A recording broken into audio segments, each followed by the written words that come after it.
sensation in these two areas. So I'm going to use this arm for a second to explain to you. So I'm going to use a paper clip. So this side is considered dull, okay? You feel that? Yes. And this side is considered sharp. Okay. Okay? So in these areas, I'm going to have you close your eyes and you tell me if you feel dull or sharp. Dull. Dull. Dull. Sharp. Sharp. Dull. Sharp. Dull. Sharp. Okay, good, perfect. Okay, so that's good. So next after we do that is cranial nerve 7. So I'm going to have you raise your eyebrows. Good. Close your eyes very tight, and I'm going to try and open them, but don't let me open them. Good, perfect, good. Okay. Okay, so next I'm going to have you smile. Good, your face is symmetrical. Next is cranial nerve 8, which was assessed during week 3 also for hearing. I did the remember when I did the whisper test, I came over here and I did the 3 words. We also did the rhymes and the Weber test also. So, and during week 3, I remember that your air conduction was greater than your bone conduction. So next, we're going to check your cranial nerve 9 and 10. I'm gonna actually, let me see one thing, I can use this. I'm going to use a light. And I'm going to have you say, ah. Ah. Good. So when I have you say, ah, I see that you have a symmetrical rise of your soft palate. That would take care of your cranial nerve 9 and 10. I could also listen to your gag reflex, which would consist of you opening your mouth, and I would use a tongue depressor and hit the soft palate, and see that you can gag, but I won't be doing that today because that's kind of torture. Cranial nerve 11 was checked earlier in this video when I was assessing your shoulders with having you push up to see if you have +5, which you had +5 strength. And then cranial nerve 12, the hypoglossal, I'm going to have you stick out your tongue. It's midline with no fasciculations, which is good. Okay. So next, I'm going to check your gross motor strength. I'm going to have you come over here. I'm going to have you stand back there, and I'm going to have you walk towards me. Perfect. Now, perfect. So you can stop there. Now I'm going to have you turn around, but I'm going to have you walk back heel to toe.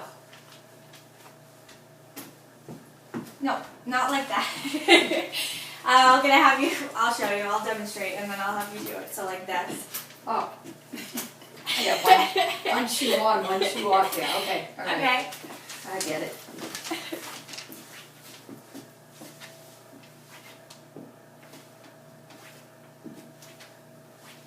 Okay, good. You have good, that's fine. You can stop now. You have good coordination. Now, wait, you gotta stay standing. I'm gonna have you stand on one foot. Good. And then the other. Good. So you might have a little bit of a sway, and that's called pronator drift. So next I'm gonna have you put your arms out. Yep. And close your eyes. So this is considered pronator drift, which you can stop now. So normally, like if you were to put your arms out like this, you might have some drifting if someone had like a stroke or seizure, but you don't show any signs of that, so that's good. Next, I'm going to ask you to put your hand by your side. Yep. And have you close your eyes. Good. Perfect. So that's good. So you can sit down now. Also going to have you, I'm going to now check your coordination. I'm going to have you put your finger, okay, so I'm going to put my hand here. I'm going to have you close your eyes, and you're going to,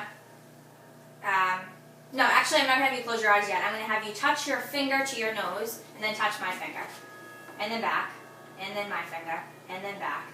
Now I'm going to have you try and do that with your eyes closed. Perfect. Good. Okay, good. You have good coordination, so that's good.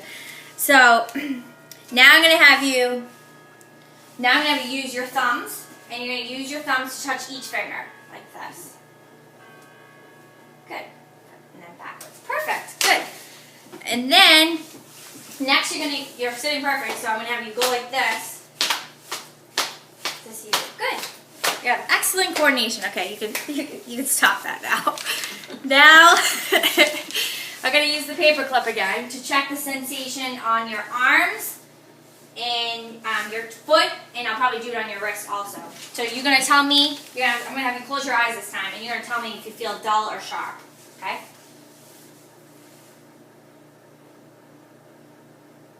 Dull. Sharp.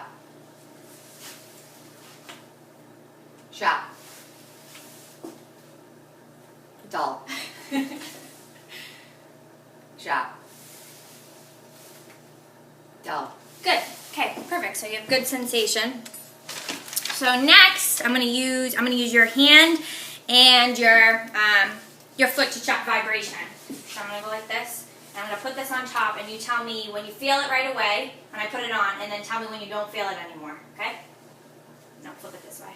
Perfect.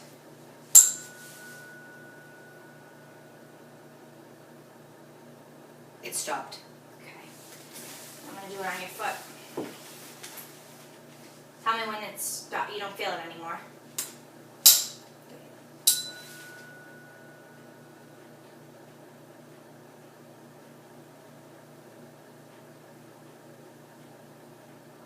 Stopped. Okay, good.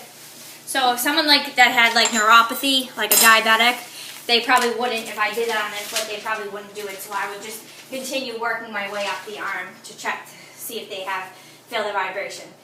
Next, I'm going to put an object in your hand, okay? Hold on 1 second. I'm going to put an object in your hand, and I want you to tell me with this object, with what the object is. I'm going to have you close your hand, so you can only use that hand to tell me what the object is. Well, it's definitely a coin. Probably a quarter. Perfect. Good. Okay. Next, I'm going to do a test called, that's called stereognosis, so your stereognosis is intact. So next I'm going to do a test that's called graphesthesia. So I'm going to have you close your eyes. I'm going to use your palm of your hand, and I'm going to draw a number, and you tell me, don't look, I'm going to draw a number, you tell me what the number is. A 2. Perfect. Good. So your graphesthesia is also intact. So the next I'm going to do the next test is called 2-point discrimination. It's for very fine sensory. So I'm going to use my hand. I'm going to have you close your eyes.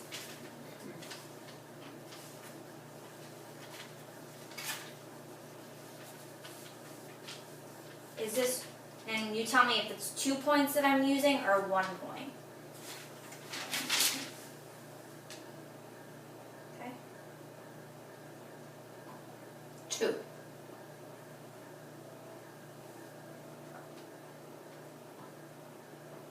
1. 1. 1. Okay. Good. Okay. So if I was to measure that, it should be about 3 millimeters. Your sensory is good and intact. So next I'm going to check the deep tendon reflexes.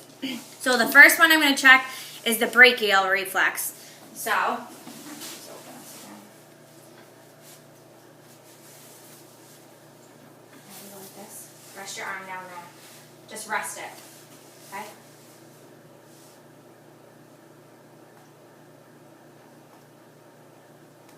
Good. Okay. So you have +2. The next I'm going to do is the tricep. I'm going to use this side for a bigger thing. And relax your arm. Good. Perfect. That was perfect. So +2. And next is the brachial radial. So you can relax your arm. Good. Perfect. +2. I can see the reflexes in your hand. And then I'm going to do on your foot.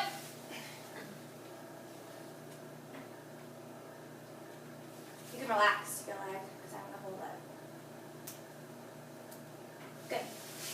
And then I'm going to have you bend your leg like this. And I'm going to have you put it down just to check. Perfect. So I was checking for your ankle clonus, which it looks, sometimes it can be worse, but yours is actually pretty normal. So that's good. And that's all today. Thank you. Thank you. Okay.